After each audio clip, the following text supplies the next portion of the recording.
Hello guys, welcome in the world of Ayurveda Marathi. जे आयुर्वेदा मराठीच्या team सोबत फर्स्ट इयरच्या फर्स्ट डे पासून ते आतापर्यंत सोबत होते त्या सर्वांना आजचा पेपर खूप सोपा गेला असणार आहे. कारण की आपण जे प्रोव्हाइड केलेले मॉडेल क्वेश्चन पेपर होते त्या क्वेश्चन पेपर मधून आणि लास्ट मिनिट आयएमपीच्या बाहेरचा तुम्हाला क्वेश्चनच दिसणार नाही. तिथून तुमचा 95% क्वेश्चन पेपर कव्हर झालेला आहे. ठीक आहे. मॉडेल क्वेश्चन पेपर ज्यांनी जे 5 मॉडेल क्वेश्चन पेपर दिले ते सॉल्व्ह केलेले होते. त्यांना जे क्वेश्चन पेपर युनिव्हर्सिटीच्या एक्झाम मध्ये आलेले क्वेश्चन आहेत ते एकदम इझी किंवा कुठेतरी बघितले आहेत असं नक्कीच वाटलं असणार आहे. मग त्याचाच आपण या सेशन मध्ये लाईव्ह प्रूफ देणार आहोत की कोणत्या मॉडेल क्वेश्चन पेपर मध्ये कोणता क्वेश्चन कुठं कुठं आपण दिलेला होता. तर सगळ्यात आधी आपण एमसीक्यू चा सेशन घेऊया. एमसीक्यू चे फक्त तुम्हाला इथं आन्सर सांगेल मी की हे आन्सर आहेत. तर तुम्ही बघा की तुमचे किती प्रमाणामध्ये बरोबर आले आणि किती प्रमाणामध्ये रॉंग झाले. ओके. तुमचा एमसीक्यू चा पहिला क्वेश्चन होता की डायडॅश दोष युवावस्थेमध्ये प्रमुख असतो. तर त्याचा आन्सर आहे बी. पित्त दोष हा युवावस्थेमध्ये प्रामुख्याने आपल्याला बघायला भेटतो. त्यानंतर सेकंड क्वेश्चन होता मानसिक दोषांचे परम औषध कोणतं आहे. त्याचा आन्सर आहे सी, म्हणजेच धी, धैर्य आणि आत्मादी विज्ञान. ठीक आहे. पुढचा ह्याचं जास्त एक्सप्लेनेशन देत बसत नाही कारण की तुम्हाला पुढच्या पेपरची पण प्रिपरेशन करायची आहे. फक्त इथे तुम्हाला पटापट आन्सर सांगेल. थर्ड नंबरचा क्वेश्चन होता की मानसिक पापकर्म कोणते. तर ऑप्शन नंबर बी व्यापद, अभिधा आणि दुग्वी पर्याय हे त्याचा आन्सर असणार आहे. ऑप्शन नंबर बी थर्ड नंबरच्या क्वेश्चनचा. ओके. फोर्थ नंबरचा क्वेश्चन होता की दिवास्वाप कोणत्या ऋतूमध्ये केला पाहिजे. त्याचा दोन आन्सर्स मध्ये तुम्हाला कन्फ्युजन नक्की झालं असेल, वर्षा आणि ग्रीष्म. मोर अप्रोप्रिएट त्याचा आन्सर आहे ग्रीष्म बी. ओके. परंतु मग ते कोणत्या आचार्यानुसार घेतात त्यानुसार वर्षा किंवा ग्रीष्म यामध्ये थोडस कन्फ्युजन क्रिएट करणारा हा क्वेश्चन आहे. पण मोर अप्रोप्रिएट ज्यांनी ग्रीष्म लिहिले त्यांचं ते तर बरोबरच आन्सर असणार आहे. पुढचा 5 नंबरचा क्वेश्चन आहे क्षवतू वेग विधारणाने कोणता रोग निर्माण होतो. डायडॅश रोग निर्माण होतो. मग त्याचा आन्सर आहे बी, त्याच्यामध्ये शिरो अरती. ओके. 5 नंबरच्या क्वेश्चनचा आन्सर काय बी. देन 6 नंबरच्या दधी सेवनाने डायडॅश कमी होतं तर त्याचा आन्सर आहे वात. ते तुम्हाला जशाला तसं भेटेल. Option number A. ओके. इथपर्यंत क्लिअर. 1 ते 6 पर्यंत. ऑप्शन 6 नंबरचं काय दही सेवनाने वाताचं शमन होतं. ते तुम्हाला अन्न स्वरूपी अध्यायामध्ये जशाला तसा तो क्वेश्चनचा आन्सर भेटेल. पुढे डायडॅश यात वमन चिकित्सा दिली पाहिजे. वमन चिकित्सा कशामध्ये विदग्ध अजीर्णामध्ये आपण चिकित्सा देतो. हे झाले 7. 8 नंबरचा आहे ऊर्ध्वगामी द्रव्ये लघु गुणाचे असतात. त्यांचा आन्सर काय झालं बी. पुढे 9 नंबरचा आहे डायडॅश रसायन अतिसेवनाने अर्बुद होतो. सिंपल मधुर रस त्याच्या श्लोकामध्ये तो आलेला आहे. म्हणजे याचा आन्सर काय झालं ए झालं. 10 नंबरचा श्लोक आपल्याला फिल इन द ब्लँक करायचा होता. प्रीणनम जीवनम लेपह स्नेह. तिथं स्नेहन हा त्याचा आन्सर असणार आहे. म्हणजे आन्सर नंबर 1 स्नेह. ओके. 10 पर्यंत क्लिअर. आता पुढे बघा तुमचा 11वा क्वेश्चन कोणता होता. ओजाचे गुण किती 10. काही जणांना त्याच्यामध्ये 8 मध्ये कन्फ्युजन झालं असेल परंतु ओजाचे गुण 10 हे करेक्ट आन्सर आहे. नंतर डायडॅश अभ्यंतर रोगमार्गात येतो तर त्याचा आन्सर काय आहे कोष्ठ महास्त्रोतस वगैरे हे सगळं काय अभ्यंतर मध्ये सांगितलेलं आहे. पुढे 13 नंबरचा क्वेश्चन असा होता की डायडॅश हे वातदोषाचे स्थान नाही.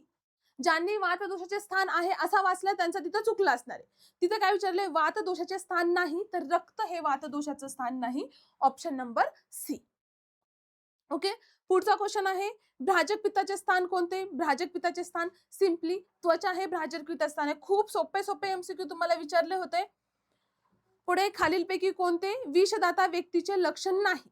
विषदाताचे सखलती हे लक्षण विषदात्याचं नाही. म्हणजे ऑप्शन नंबर सी. ओके. खूप सोपे होते. फक्त नाही हो ह्याच्यामध्ये तुम्हाला व्यवस्थित ते वाचायचं होतं. बाकी सगळं सोपं होतं. ओके. पुढे डायडॅश हे कर्म समीरनो अग्नी याचा आहे. समीरनो अग्नी हे क्वेश्चन विचारले म्हणजे तुम्हाला श्लोक विचारलेला आहे. तर त्याचा आन्सर काय येणार तुमचं 1 नंबरचं वात. ओके. हे कशाच झालं तुमचं 16 नंबरचं आन्सर झालं ए. पुढे 17 नंबरचा क्वेश्चन आहे मानसचे मिथ्यायोग डायडॅश आहे. त्याच्यामध्ये क्रोध आणि लोभ हे दोन्ही पण मानसचे मिथ्यायोग आहे. त्याच्यामुळे त्याचा ऑप्शन काय येणार डी हे त्याचा ऑप्शन करेक्ट आहे. पुढे पंचेंद्रिय अधिष्ठानानी अक्षिणी डायडॅश नासिके डायडॅश त्वकस चैती. म्हणजे तिथं पंच ज्ञानेंद्रियापैकी कोणते 2 नाहीत हे तिथं सांगणं एक्सपेक्टेड होतं. त्याचा ऑप्शन नंबर करेक्ट आहे बी. त्याच्यामध्ये कर्ण आणि जीव. ठीक आहे. पुढे चतुष्पादामध्ये एकूण विचारले, एकूण गुण किती, म्हणजे पर्टिक्युलर वैद्याचे नाही विचारले तर एकूण गुण किती विचारले, त्याचा आन्सर 16 म्हणजेच सी. आणि 20 नंबरचा क्वेश्चन होता मैत्रेय डायडॅश शक्यप्रीती रूपेक्षण, मग त्याचा आन्सर काय येणार, कारुण्य मार्तेशु. ज्यांनी श्लोक केलेले होते खुडाक चतुष्पादामध्ये त्यांना याचा आन्सर आलेला असेल.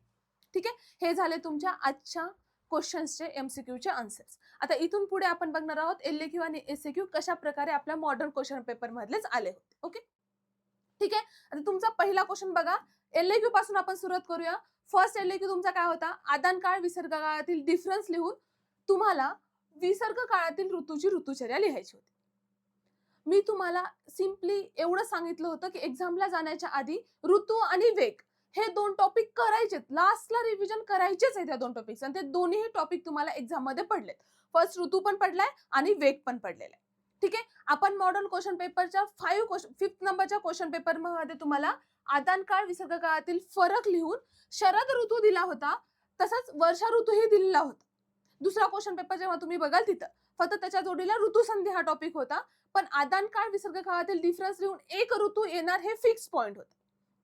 आणि ज्यांनी आपला ऋतुचर्याचा 12 पॉइंटचा कॉमन व्हिडिओ बघितलाय, ऋतुचर्याचे 12 पॉइंट्स म्हणून, त्यांना हा पेपर किंवा हा क्वेश्चन खूप सोपा गेला असणार आहे. कारण की तुम्हाला सांगितलं होतं जशाला तसे ते 12 पॉइंट्स पाठ करा आणि तशाला तसे एक्झाम मध्ये लिहून. ठीक आहे, त्यानंतर सेकंड तुमचा एलएक्यू बघा. सेकंड एलएक्यू तुमचा कशावर होता, अधारणीय वेगावर होता. ओके, अधारणीय वेगावर जो सेकंड एलएक्यू तुमचा आलेला होता त्याच्यामध्ये तुम्हाला अधारणीय वेग 2 मॉडेल क्वेश्चन पेपर मध्ये टाकले होते. तुमचा फर्स्ट मॉडेल क्वेश्चन पेपर आणि सेकंड मॉडेल क्वेश्चन पेपर दोन्ही मध्ये तुम्हाला अधारणीय वेगचा टॉपिक भेटेल. अष्टांग हृदय मध्ये वर्णन केलेले धारणीय अधारणीय वेग लिहा, त्याचबरोबर पुढे अधारणीय वेग सविस्तर वर्णन करा. जशाला तसा आपण अष्टांग हृदय म्हणलं होता, इथं पण अष्टांग हृदयनुसार अधारणीय वेग सविस्तर वर्णन करा. जशाला तसा तुमचा तो क्वेश्चन आलेला आहे. ठीक आहे, त्यानंतरचा पुढचा क्वेश्चन बघा, चरक संहितेनुसार व्याधीचे साध्य असाध्यत्व सविस्तर वर्णन करा आलाय. हा पण तुम्हाला मी खूप वेळ सांगितलंय की जशाला तसा तुम्हाला क्वेश्चन व्याधी वर्गीकरणाचा करायचा असेल.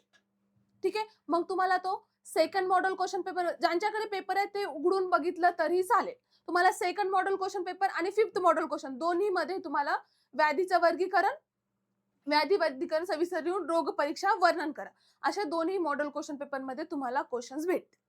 ठीक आहे, हा क्वेश्चन जशाला तसा आलेला आहे. आता उरला क्वेश्चन हा 4 नंबरचा, जे की बऱ्याच स्टुडंट्सने इथं चूक काय केली आहे की फक्त उपस्तंभ एवढंच वाचलेलं आहे, पण त्याच्या खाली तुम्हाला काय आलं होतं हे तुम्ही वाचायचं विसरूनच गेले. ठीक आहे, इथं क्वेश्चन काय होता, अतः खलु त्रय उपस्तंभः, ही लाईन तुम्हाला पुढे एक्सटेंड करायचीच होती, पण त्याबरोबर तुम्हाला सप्तत्रिकही वर्णन करायचे होते. तिसरे शनी अध्यायामधले जे त्रिक सांगितलेले आहेत, एशना सांगितलं त्या जशाला तशा तुम्हाला तिथं लिहायच्या होत्या. ठीक आहे, तो तुम्हाला इथे क्वेश्चन दिलेला होता, जे तो आपला प्रिव्हियस इयर क्वेश्चनचं अनालिसिस होता, त्याच्यामध्ये तुम्हाला एशना, त्याचे महत्व आणि एशनेमध्ये मी तिथे सांगितलं होतं की एशना बरोबर तुम्हाला पुढचे साथीला साथी त्रिकही करायचे आहेत. ज्यांनी तो व्हिडिओ बघितला असेल त्यांनी हा क्वेश्चन व्यवस्थित सॉल्व्ह केला असेल, प्लस ज्यांनी ही सेकंड लाईन व्यवस्थित वाचली त्यांना तो क्वेश्चन आला असेल. बऱ्याच स्टुडंट्सच्या क्वेरी आहेत की मॅम आम्ही फक्त त्रय उपस्तंभच लिहून आलेलो आहे, पण तिथे तुम्हाला पूर्ण मार्क्स नाही भेटणार. ज्यांनी सप्तत्रिक लिहिलेत त्यांनाच तिथं पूर्ण मार्क्स भेटतील. ठीक आहे, हे झाले तुमचं एलएक्यूचं, म्हणजे 4 एलएक्यू आपण प्रेडिक्ट केले होते त्यातले 4 एलएक्यू आलेले आहेत. पुढे तुम्हाला एसएक्यूचे प्रूफ बघा. एसएक्यू पण आपण जे प्रेडिक्ट केले होते त्यातलेच एसएक्यू आले, त्याच्या बाहेरचे एसएक्यू नाहीये. ठीक आहे, फर्स्ट तुमचा एसएक्यू काय होता, त्रिदोषाच्या शरीरातील स्थान सांगून त्याचा जाठराग्नीवर परिणाम सांगा. तुम्हाला आपण लाईव्ह सेशन घेतलं त्यामध्ये तुम्हाला म्हटलं होतं की तिन्ही दोष, 7 धातू आणि मल यांचं करूनच जायचं, त्यापैकी एकावर क्वेश्चन असतोच. ठीक आहे, ज्यांनी आयुष्काल अध्यायामधला जाठराग्नीचा संबंध बघितला त्यांना ते आलाच असेल. आपण कोष्ट संबंध सांगितलेला होता लास्ट मिनिट आयएमपी मध्ये, ज्यांनी तो व्हिडिओ बघितलाय त्यांना तो क्वेश्चन सॉल्व्ह झाला असेल. ओके, सेकंड बघा, दशविध पापकर्म. दशविध पापकर्माचा जशाला तसा क्वेश्चन आपण टाकलेला होता. तुमचे जे काही आयएमपीचा सॉरी आपले जे मॉडेल क्वेश्चन पेपर होते त्यामध्ये 5th नंबरच्या मॉडेल क्वेश्चन पेपर मध्ये तुम्ही जाऊन बघू शकता. दशविध पापकर्म सविस्तर वर्णन करा असं तुम्हाला 8 नंबरचा एसएक्यू दिसेल. ठीक आहे, तो एसएक्यू इथं तुम्हाला जशाला तसा आलेला आहे. पुढे थर्ड नंबरचा बघा, ऋतुसंधी म्हणजे काय लिहून त्याचे महत्व लिहा. ऋतुसंधीचा आपण सेकंड मॉडेल क्वेश्चन पेपर मध्ये काय क्वेश्चन टाकला होता, ऋतुसंधी म्हणजे काय लिहून वसंत ऋतूची ऋतुचर्या लिहा. म्हणजे ऋतुसंधी हा जशाला तसा एसएक्यू साठी, सॉरी इथं आपण एलएक्यू ला टाकला होता, पण तोच त्यांनी इकडे एसएक्यू ला टाकलाय. पण ऋतुसंधीची कन्सेप्ट ज्यांची ज्यांची क्लिअर होती त्यांनी तो व्यवस्थित लिहिला असेल. ओके, पुढे तर डी नंबरचा मूत्रसंग्रहणीय आणि वर्ण्य महाकषाय लिहा असा क्वेश्चन होता. ठीक आहे, जनरली आपल्या प्रिव्हियस इयरला कधी महाकषायावर क्वेश्चन विचारला गेलेला नाहीये. फक्त तुम्हाला महाकषायाची नावं लिहा एवढं मात्र विचारलं गेलं होतं. पण हा एक क्वेश्चन तुम्हाला ऑड म्हणता येणार नाही, पण थोडा डिफिकल्टी लेवल चेक करण्यासाठी विचारला गेलेला आहे. ठीक आहे, मूत्र संग्रहणीय आणि वर्ण्य महाकषायातील घन लिहा. कारण की तेवढे 500ला 500 द्रव्य पाठ करणं शक्य नाही. मग तिथे आपण काय करतो, ट्रिकनी पाठ करतो. आतापर्यंत कधी प्रिव्हियस इयरला विचारला नव्हता, पण इथं तुम्हाला हा एक ट्रिकी क्वेश्चन भेटतो. ज्यांनी श्लोक पाठ केले होते त्यांना माहिती असेल. ओके, पुढचा क्वेश्चन बघा. इथे काय विचारलं गेलं होतं तुम्हाला, चरक संहितेनुसार कुपित व अकुपित पित्त दोषाची कर्म श्लोकासहित लिहा. इथं एक्सपेक्टेड काय होतं तुम्हाला, वात दोषाची वात कलाकली अध्यायामध्ये जे आलेले आहेत ते लिहिणं एक्सपेक्टेड होतं. ठीक आहे, आपण फक्त इथं पित्त आणि कफ दोषाचे गुण चरकानुसार लिहा असं लिहिलं होतं. मग तिथं प्राकृत कार्य आणि विकृत कार्य असं लिहिणं तिथं एक्सपेक्टेड होतं. ओके, नेक्स्ट बघा. पुढचा क्वेश्चन आहे त्रयोपस्तंभाचे महत्व. हे तुम्हाला इथं हे आणखीन एका मॉडेल क्वेश्चन पेपर मध्ये पण पित्त दोषाबद्दल वर्णन केलेलं होतं. म्हणजे 2 मॉडेल क्वेश्चन पेपर मध्ये पित्त दोषाबद्दल तुमचं वर्णन तिथं सांगितलं होतं तुम्हाला. ओके, त्यानंतर त्रयोपस्तंभ जो आपण व्हिडिओ बनवला होता, प्रत्येक अध्यायामधले PYQ चे अनालिसिस काढून त्याचंही अनालिसिस करून कोणत्या एक्झाम मध्ये येतील अशा आम्ही तुम्हाला दिले होते पॉइंट्स. मग त्याच्यामध्ये जशाला तसा त्रयोपस्तंभाचा पॉइंट इथं दिसेल. म्हणजे तुमचा हा पण F नंबरचा पण एसएक्यू जशाला तसा आपल्याच जे काही आपण अनालिसिस दिलं होतं त्यामधूनच आलेल. ओके, पुढचा बघा, वातदोषाचा उपक्रम. तुम्हाला एक्सपेक्ट केलं होतं की ते थर्ड एलएक्यू मध्ये उपक्रम विचारलं जाईल, परंतु त्यांनी वात उपक्रम हा एसएक्यू मध्ये कन्वर्ट करून तुम्हाला एसएक्यू मध्ये विचारले. जर तुम्हाला उपक्रम आला असेल असता क्वेश्चन तर तो एलएक्यू झाला असता. आपण इथं मेन्शन केलं होतं की एलएक्यू येणारच आहे, एक तरी क्वेश्चन उपक्रमावर राहणारच आहे. ठीक आहे, पुढचा क्वेश्चन जो काही आयुची लक्षणे आणि आयुचे प्रयोजन होता तो पण आपल्या मॉडेल क्वेश्चन पेपर मध्ये क्वेश्चन होता की आयु आणि आयुर्वेदाची व्याख्या लिहा. मग तुम्ही जेव्हा हा पॉइंट वाचला असेल किंवा हा क्वेश्चन जेव्हा अटेम्प्ट केला असेल तेव्हा त्याच्या खालीच आयुचं प्रयोजन पण वाचलं असेल. ठीक आहे, म्हणजे इथं तुमचा 90 to 95% पेपर आयुर्वेदा मराठीने जो प्रेडिक्ट केला होता त्यातूनच आलेला आहे. फक्त तुम्ही ते व्हिडिओज बघितलेत का, जे आम्ही सांगितले त्याला सिरियसली घेतले का, त्यावर डिपेंड होतं की तुमचा पेपर किती सॉल्व्ह झाला पाहिजे. ठीक आहे, प्रत्येक एका मेंबरनी तुम्हाला 10 वर्षाच्या मागच्या क्वेश्चन्सचं अनालिसिस करून प्रिव्हियस इयरच्या 2015 पासून पेपरचे जे काही आहेत प्रत्येक सब्जेक्ट वाईज टीचरनी अनालिसिस करून तुम्हाला प्रोव्हाइड केले. फक्त ते तुम्ही करणं गरजेचं आहे. आणि आयुर्वेदा मराठीचा प्रत्येक एक टीम मेंबर फक्त तुम्हाला सांगत नाही की हे करा, त्यासाठी गाईड करतं. त्यासाठी प्रत्येक जो पॉइंट तुम्हाला लागणार आहे तो ऍपवर शिकवला गेलेला आहे. सिलेबस असा हा एकही पॉइंट नाही की जो आपण ऍपवर शिकवला गेलेला नाहीये तुम्हाला. आणि त्याच्या आधारेच आम्ही आज इथं बोलतो की आम्ही जे प्रेडिक्ट करतोय, आम्ही जे शिकवतो त्यातूनच तुम्हाला 95% पेपर इझिली कव्हर होतो. आणि मी आज फक्त संहितेचं बोलत नाही, इथून पुढचे जे काही पेपर्स असतील तुमचे ते सगळे पेपर्स जे जे स्टुडंट आयुर्वेदा मराठीशी कनेक्टेड आहेत त्यांना नक्कीच इझी गेलेले असतील. ठीक आहे, अशा पद्धतीने तुमचा पूर्ण संहिता अध्ययनचा पेपर तर जो आम्ही प्रेडिक्ट केला होता त्यातूनच आलेला आहे. पुढचे पण पेपर जे असतील ते जे आयुर्वेदा मराठीचा मेंबर्स टीचर्स तुम्हाला गाईड करतायत, हा व्हिडिओ बघा तो व्हिडिओ बघा, तुमच्यासाठी मेहनत करतात तर तुम्ही ते बघितलेच पाहिजे. आणि नंतर गिल्ट करण्यात काही अर्थ नाही की मी तो व्हिडिओ बघितला असता तर चांगलं झालं असतं. फर्स्ट इयरच्या पूर्ण स्टुडंट्सचा आमच्या पूर्ण आयुर्वेद मराठीच्या टीमला खूप चांगला प्रतिसाद भेटला. अशाच प्रकारे तुम्ही सेकंड इयरला आमच्यासोबत कनेक्टेड राहा, तुम्हाला त्याचा नक्कीच फायदा होईल. आता यानंतर एक छोटीशी क्लिप असेल, त्यामध्ये लास्ट मिनिट IMPचा जे व्हिडिओ आपण सांगितला होता त्यामधले कशा प्रकारे तुम्हाला सगळे क्वेश्चन्स आलेत ते तुम्हाला त्या शॉर्ट क्लिप मध्ये दिसणार आहेत. आणि पुढच्या पेपरसाठी सगळ्यांना ऑल द बेस्ट. तिला एलएक्यू एकतर व्याधीचं वर्गीकरण असेल म्हणजे साध्य असाध्यत्वानुसार व्याधीचं वर्गीकरण करा. तो एलएक्यू प्रिव्हियस इयरला 3 ते 4 वेळेस रिपीट झालेला आहे. चिकित्सा चतुष्पाद हा पण येऊ शकतो आणि त्याचबरोबर सामान्य विषय सिद्धांत. ठीक आहे, हे 3च एलएक्यूचे पॉइंट आहेत जे की तुम्हाला एक्झाम पेपर मध्ये दिसतील. ऋतुचर्यावर 100% क्वेश्चन असतो. ठीक आहे, म्हणून ऋतुचर्याचे जे आपण 12 कॉमन पॉइंट सांगितले. ओके, ऋतुचर्याचे जे काही 12 पॉइंट्स कॉमन आहेत ते पॉइंट्स करूनच जा. त्याबरोबर ऋतुसंधी आणि आदानकाळ विसर्गकारचा डिफरन्स असं मिळून कंबाईन मध्ये क्वेश्चन आहे.